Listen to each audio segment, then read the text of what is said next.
السلام علیکم ورحمۃ اللہ وبرکاتہ۔ عزیز طلباء و طالبات، آپ سب کا خوش آمدید ہے ہماری یوٹیوب چینل جے کے بوس فاؤنڈیشن کلاسز میں۔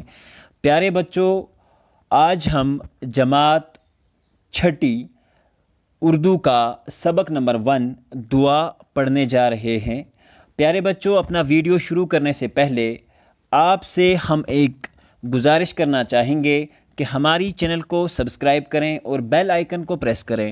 پیارے بچوں، آنے والے 20 سے 25 دنوں تک آپ کے پاس یہ جو سارے ویڈیوز ہیں کلاس 6 کے اور ہر ایک لیسن کے سوالات جو ہیں ان پہ مبنی جو ویڈیوز ہیں وہ انشاءاللہ 20 سے 25 دنوں تک آپ تک پہنچ جائیں گے۔ آپ سے بس ایک گزارش ہے کہ ہماری چینل کے ساتھ بنے رہیے اور چینل کو اپنے دوستوں میں شیئر کریے۔ پیارے بچوں، ہماری درسی نصاب میں کل 19 سبق جو ہیں، اسباق جو ہیں وہ شامل ہیں۔ تو پیارے بچوں، آج کے لیسن میں ہم اپنی درسی نصاب کا سبق نمبر 1 جو ہے دعا پڑھنے جا رہے ہیں۔ تو پہلے میں لیسن کی ریڈنگ کروں گا اور اس کے بعد آپ کو لائن بائی لائن اس کی جو میننگ ہے وہ سمجھانے کی کوشش کروں گا۔ چلیے بچوں، تو شروع کرتے ہیں ہم آج کا اپنا سبق۔ پیارے بچوں، سبق کا نام ہے دعا۔ تو اس کی ریڈنگ کچھ اس طرح سے ہے۔ پہلی لائن: خدایا جس طرح روشن ہے تارے، انہی جیسی مجھے بھی روشنی دے۔ خدایا جس طرح روشن ہے تارے، انہی جیسی مجھے بھی روشنی دے۔ ملا پھولوں کو جیسا رنگ و بو ہے، میرے دل کو بھی اس کی آرزو ہے۔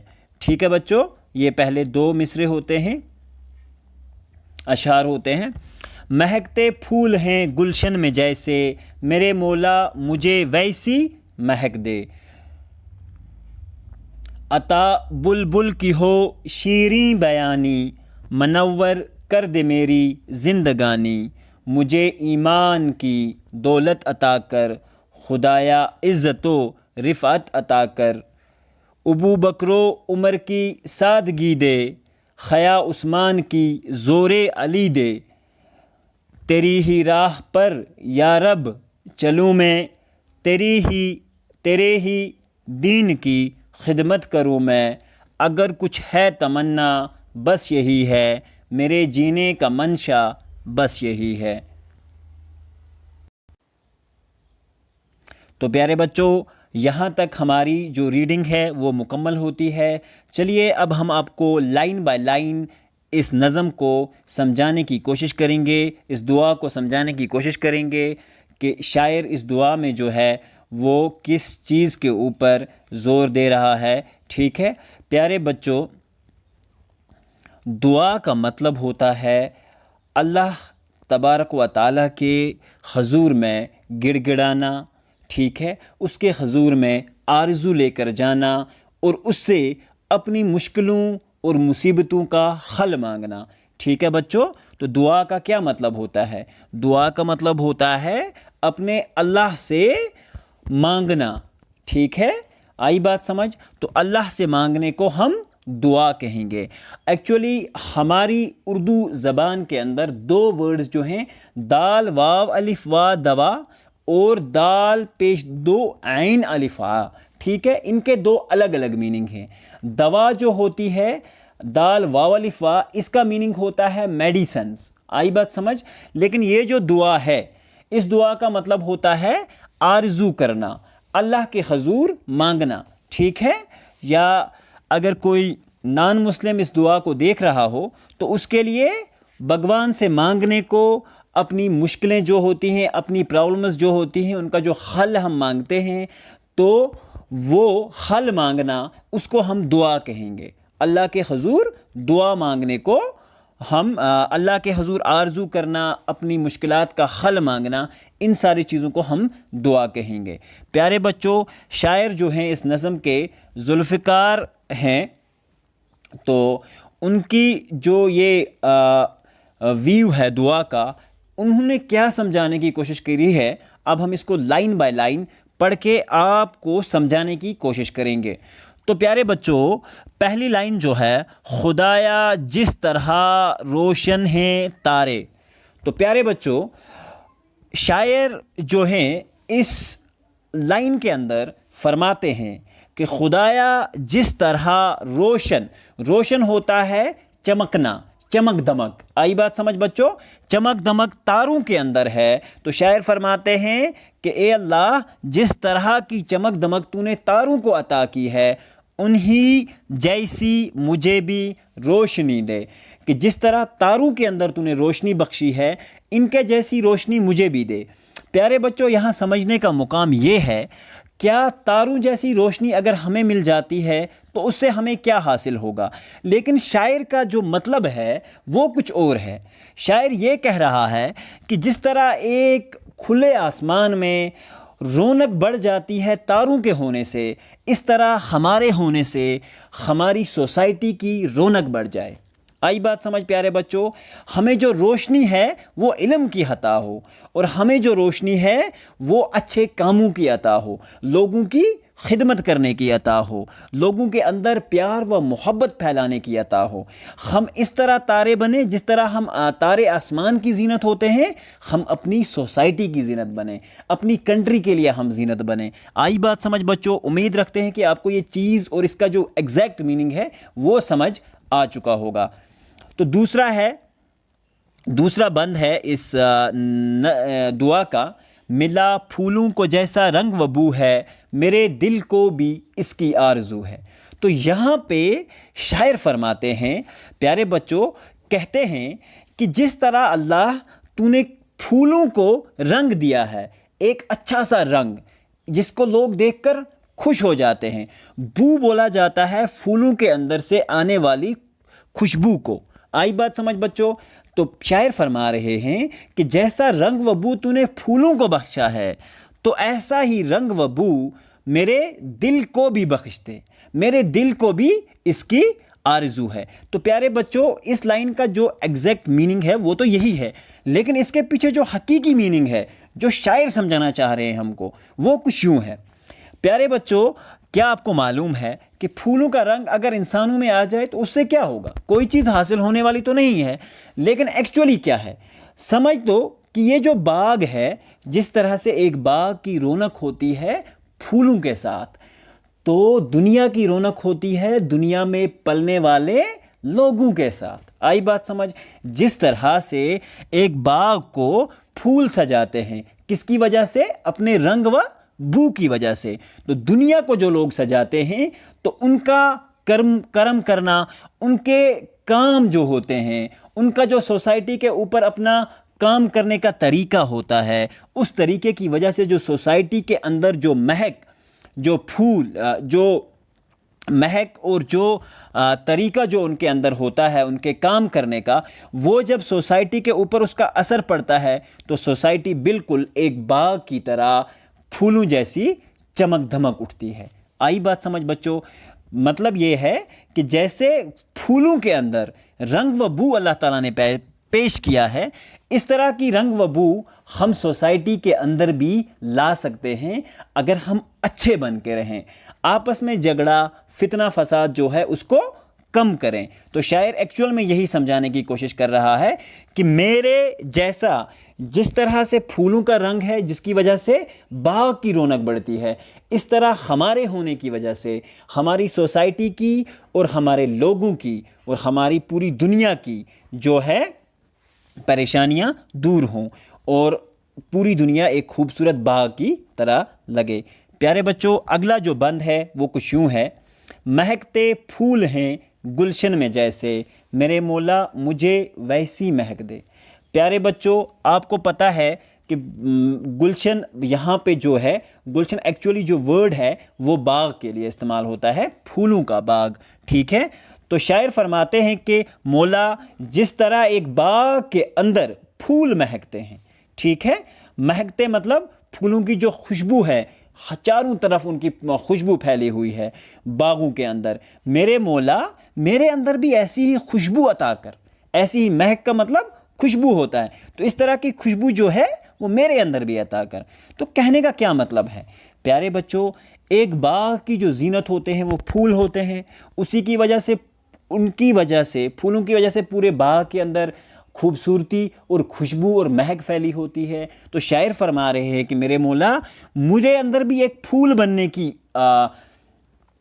میرے اندر بھی ایک پھول بننے کی وہ توفیق جو ہے وہ عطا کر مجھے، ٹھیک ہے، تاکہ میں اپنی سوسائٹی کے لیے، اپنے لوگوں کے لیے اور اپنی اس پوری دنیا کے لیے ایک پھول کی طرح پیدا ہوں، جس طرح حضور اکرم صلی اللہ علیہ وسلم پوری دنیا کے لیے پھولوں جیسے پھول کی طرح تھے۔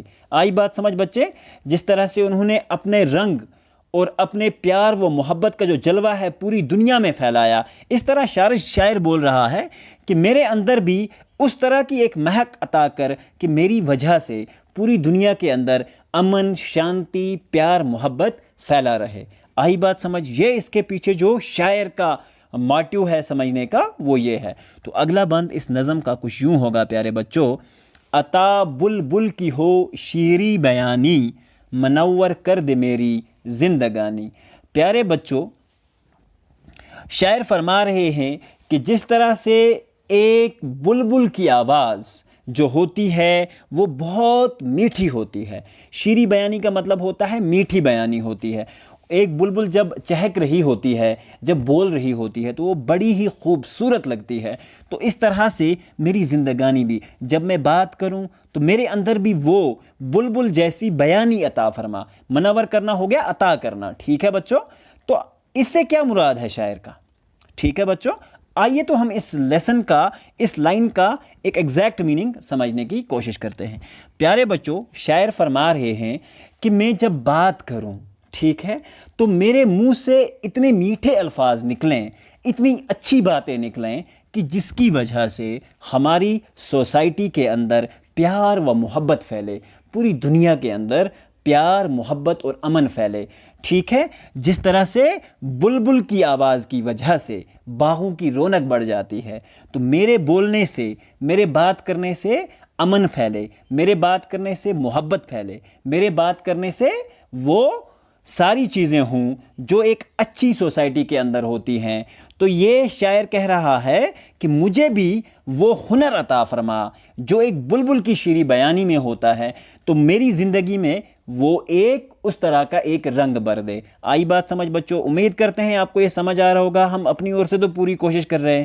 آپ کو اگر کوئی بھی پرابلم ہوگی تو آپ ہمیں کمنٹس میں یاد کر سکتے ہیں، اور انشاءاللہ ہم کوشش کریں گے کہ آپ تک ہم ایک صحیح وے میں اس سبجیکٹس کو پہنچا سکیں۔ پیارے بچوں، اگلا جو ٹاپک ہے، اگلی جو لائن ہے وہ کچھ یوں ہے: مجھے ایمان کی دولت عطا کر، خدایا عزت و رفعت عطا کر۔ آئی بات سمجھ بچوں؟ ایمان کی دولت کیا ہوتی ہے؟ پیارے بچوں، ایمان کیا ہے؟ اگر ہم بات کریں ایمان کے اوپر، تو اللہ کو حق بجانب ماننا، حضور اکرم صلی اللہ علیہ وسلم کو ان کے آخری پیغمبر ماننا، ٹھیک ہے، اور دنیا میں آنے والے تمام جو پیغمبر لوگ تھے ان کے اوپر یقین رکھنا، اور آخرت اور مرنے کے بعد کی زندگی کے اوپر یقین رکھنے کو ایمان کہتے ہیں۔ آئی بات سمجھ بچوں؟ تو شاعر فرما رہا ہے کہ مجھے اس بات کی دولت عطا کر، یعنی کہ میرے اندر وہ ایمان پیدا ہو کہ جس کی وجہ سے عزت و رفعت عطا کر، اور دوسری چیز کیا ہے کہ میرے اندر وہ ایمان پیدا ہو جس کی وجہ سے میں دنیا اور آخرت میں کامیاب ہو جاؤں۔ آئی بات سمجھ بچوں؟ شاباش۔ تو پیارے بچوں، شاعر فرما رہے ہیں کہ مجھے ایمان کی دولت عطا کر، خدایا عزت و رفعت عطا کر۔ پیارے بچوں، رفعت کا مطلب ہوتا ہے بلندی عطا کر، ٹھیک ہے بچوں؟ تو شاعر کیا کہہ رہا ہے کہ مجھے بلندی عطا کر، مجھے بہت اونچا کر دے، ایسا نہیں ہے۔ آئی بات سمجھ؟ تو پیارے بچوں، شاعر فرما رہا ہے کہ مجھے وہ عزت اور ایمان عطا کر جس کی وجہ سے میں روحانی طریقے سے اونچا ہو جاؤں، بلند ہو جاؤں، ٹھیک ہے، یعنی کہ میں اللہ کی نظر میں اونچا ہو جاؤں۔ آئی بات سمجھ؟ یہ اللہ کی نظر میں وہ بلندی مانگ رہا ہے جو ایک ایمان، جس کے اندر ایمان ہو اس آدمی کو اللہ تبارک و تعالیٰ اپنے بہت قریب سمجھتے ہیں۔ تو شاعر وہی کہہ رہا ہے کہ اے اللہ مجھے ایسی ایمان کی دولت عطا فرما جس کی وجہ سے عزت و رفعت عطا ہو تیرے دربار میں۔ آئی بات سمجھ بچوں؟ شاباش۔ اس کے بعد والی جو لائن ہے وہ کچھ یوں ہے، ابو بکرو عمر کی سادگی دے، خیا عثمان کی زور علی دے۔ پیارے بچوں، آپ کو جیسے معلوم ہی ہوگا کہ ابو بکر رضی اللہ تعالیٰ عنہ، حضرت عمر رضی اللہ تعالیٰ عنہ، حضرت عثمان رضی اللہ تعالیٰ عنہ اور حضرت علی جو رضی اللہ تعالیٰ عنہ تھے، یہ سب خلفائے راشدین میں سے ہیں، اور حضور اکرم صلی اللہ علیہ وسلم کے بعد یکے بعد دیگر یہ اسلام کے خلفاء بنے۔ آئی بات سمجھ بچوں؟ تو حضرت ابو بکر اور حضرت عمر بہت سادہ مزاج کے لوگ تھے، ٹھیک ہے؟ جب ان کا دور حکومت تھا تو امن اور شانتی چاروں طرف پھیلی ہوئی تھی، اور ان کی ہمیشہ یہ کوشش رہتی تھی کہ پوری دنیا میں امن قائم رہے، اور لوگوں کو ایک سادگی کی زندگی کی ہمیشہ تلقین کرتے تھے، عیش پرست نہیں تھے۔ حضرت عمر کے بارے میں آپ نے سنا ہی ہوگا کہ وہ شام کے وقت گشت لگایا کرتے تھے کہ بستی میں کوئی غریب تو نہیں ہے کہ جو بغیر کھانے پینے کی چیزیں جس کے پاس اویلیبل نہ ہوں۔ اور ان کا ایک واقعہ بھی ہے جو ہماری کتاب میں شامل ہے، انشاءاللہ جب وہ لیسن پڑھیں گے تو آپ کو وہاں پہ بھی ہم اچھے سے سمجھائیں گے۔ خیا عثمان کی، خیا ہوتا ہے پیارے بچوں، اگر اس ورڈ کو ہم سمجھیں تو خیا کا مطلب ہوتا ہے ادب و احترام۔ آئی بات سمجھ پیارے بچوں؟ ادب و احترام کیا ہوتا ہے پیارے بچوں؟ کہ حضرت عثمان کے اندر وہ حیا شامل تھی کہ وہ لوگوں کا یا ان کے ساتھ جو لوگ تھے یا جو رعایا تھی اس وقت بڑا ادب و احترام سے پیش آتے تھے، اور ایک خلیفہ آج کے دور میں اگر ہم کہیں تو خلیفہ آج کے مطلب جو بادشاہ لوگ تھے اس وقت خلیفہ کو بادشاہ مانا جاتا تھا، ٹھیک ہے؟ اور بادشاہ ہونے کے باوجود بھی ان کے اندر اس طرح کی سادگی اور حیا تھی کہ لوگ ان کے قائل تھے۔ آئی بات سمجھ بچوں؟ اور زور علی دے، علی رضی اللہ تعالیٰ عنہ کے بارے میں بہت مشہور ہے کہ اللہ تعالیٰ نے ان کو بہت خوب طاقت بخشی تھی، زور بخشا تھا، اور وہ بہت بڑے اسلامی جو بہادر لوگ ہیں ان میں سے سب سے زیادہ بہادر مانے جاتے تھے۔ آئی بات سمجھ بچوں؟ تو اس میں یہی چیز جو ہے شاعر فرما رہا ہے کہ حضرت ابو بکر و عمر کی سادگی میرے اندر ہو، حیا میرے اندر جو ہے وہ حضرت عثمان جیسی ہو، اور زور جو میرے اندر ہو وہ حضرت علی جیسا ہو۔ آئی بات سمجھ بچوں؟ تو اب اس کے بعد نیکسٹ جو شعر ہے وہ یہ ہے، تیری ہی راہ پر یا رب چلوں میں، تیرے ہی دین کی خدمت کروں میں۔ آئی بات سمجھ بچوں؟ تو اس کے اوپر اس لائن کی اگر ایکسپلینیشن دیکھیں ہم تو شاعر فرما رہے ہیں کہ تیری ہی راہ پر، یعنی کہ اللہ کا بتایا ہوا جو راستہ ہے، ٹھیک ہے، ہمارے لیے، تو میں اس پہ چلوں، ٹھیک ہے؟ میری زندگی جو ہے وہ آوارہ اور بدچلن زندگی نہ ہو، جو اللہ کی بتائی ہوئی راہ ہو میں اس راہ پہ چلوں اللہ تبارک و تعالیٰ سے، کیونکہ یہ دعا ہے، آرزو ہے، تمنا ہے۔ تو یہ جو ہے اس میں شاعر فرما رہے ہیں کہ اے رب جو تو نے راہ دی ہے، ٹھیک ہے، اپنے نیک بندوں کو میں اس راہ کے اوپر چلوں، ٹھیک ہے، تیرے ہی دین کی خدمت کروں میں، ٹھیک ہے بچوں؟ تو شاعر فرما رہے ہیں کہ میں تیرے ہی دین کی خدمت کروں، یعنی کہ جو دین اسلام تو نے ہمیں عطا کیا ہے، میں اس دین کی خدمت سے مراد ہے کہ دین کو صحیح میننگ کے ساتھ لوگوں تک پہنچانا۔ آئی بات سمجھ بچوں؟ تو ہم امید کرتے ہیں کہ اللہ تعالیٰ ہمیں دین کو صحیح سمجھنے کی توفیق عطا فرمائے۔ پیارے بچوں، تو اس کے بعد اس نظم کا اس دعا کا آخری جو شعر ہے وہ کچھ یوں ہے، اگر کچھ ہے تمنا بس یہی ہے، میرے جینے کا منشا بس یہی ہے۔ آئی بات سمجھ بچوں؟ تو شاعر آخری شعر میں صرف اتنا فرما رہے ہیں کہ